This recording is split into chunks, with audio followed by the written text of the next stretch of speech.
Alors j'espère pour vous que la majeure partie des gens ont eu l'occasion de lire ce livre, parce que je pense que ça va donner un débat très enrichissant.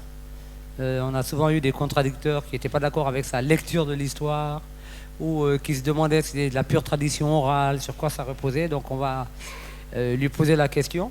D'autant que c'est quand même un spécialiste de l'histoire contemporaine. Il a un DE en histoire contemporaine.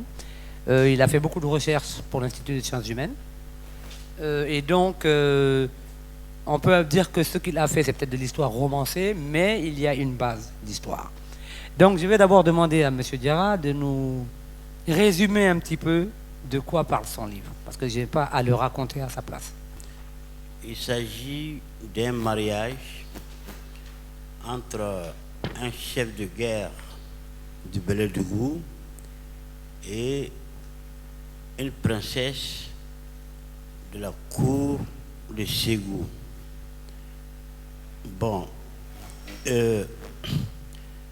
cela rentrait dans le cadre de la stratégie des rois de Ségou de s'assurer de la sécurité des frontières avec le Carta, qui était quand même la formation politique rivale de celle de Ségou.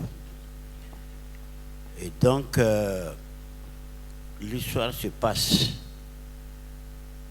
suivant les recoupements et les calculs que j'ai fait moi-même entre 1808 et 1810, et donc au début du règne du roi d'Amazon de Ségou. Il a eu ce stratagème de marier une fille de la cour de Ségou avec le meilleur chef de guerre du Beledougou de l'époque, lequel s'appelait Tcheblin Traoré, originaire du village de Doutan.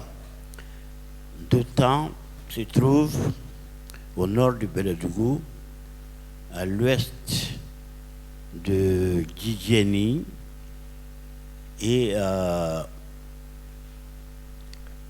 juste à l'extrémité nord du Beledougou, et c'était le village qu'il fallait avoir dans un jeu pour au moins essayer de dominer le Carta. Le Carta qui n'avait jamais voulu reconnaître la royauté des Diarra de Ségou, tout simplement parce que eux, les Massassi étaient des Koulibaly, et que les Diarra, les Ségou, descendants de Ngolo Diarra, étaient supposés être leurs captifs, mais pas esclaves. Voilà, merci. Moi-même, je suis allé en tout temps au moins 3 fois. Quand j'y allais, le chef de village de l'époque s'appelait Babou Traoré, qui descendait en ligne directe de Tcheblé. Et j'ai pu me promener dans le village et reconnaître les traces du Tata, donc l'enceinte de la ville, en pierre, cette fois-ci, et plus d'autres témoins de cette histoire, comme le cimetière des chevaux, parce que Tcheblé, en tant que chef de guerre, avait pris l'habitude de faire enterrer comme des humains, ses meilleurs chevaux. Donc on m'a montré ça, de même que le tronc de tamarinier sur lequel il se rendait pour se recueillir et réfléchir sur les stratégies à adopter pour les guerres. Au temps de Damozon, c'était plus un royaume, c'était un empire. Depuis le temps de son père, Monzon. Parce qu'entre-temps, il y avait eu des acquisitions territoriales et politiques qui avaient considérablement agrandi le royaume fondé par Python. Et donc, le Ségou, comme on le disait à l'époque, ne se limitait pas à la cité de Ségou et à ses environs immédiats, mais comprenait plusieurs provinces et même des royaumes comme le Bélédougou, le Mandé qui était récalcitrant et le Faldougou, donc la zone de Banamba, et le Karadougou, c'est-à-dire le pays Mianga.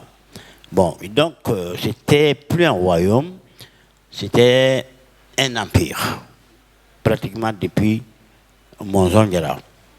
Bon, et comme tu l'as si bien dit, la stratégie des mariages matrimoniaux existait à cette époque et on l'utilisait. On l'utilisait pour faire taire certaines dissensions ou alors pour dominer carrément des zones, hein, comme ça a été le cas d'une Dotan, du Kieblé de Dotan.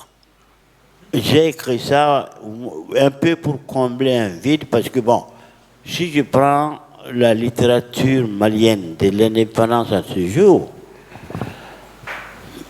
un exemple de roman historique véritable, franchement, je n'en vois pas. Ce n'est pas pour me donner des fleurs, hein, ou pour dire que je suis un pionnier à la matière, mais non, je n'en trouve pas.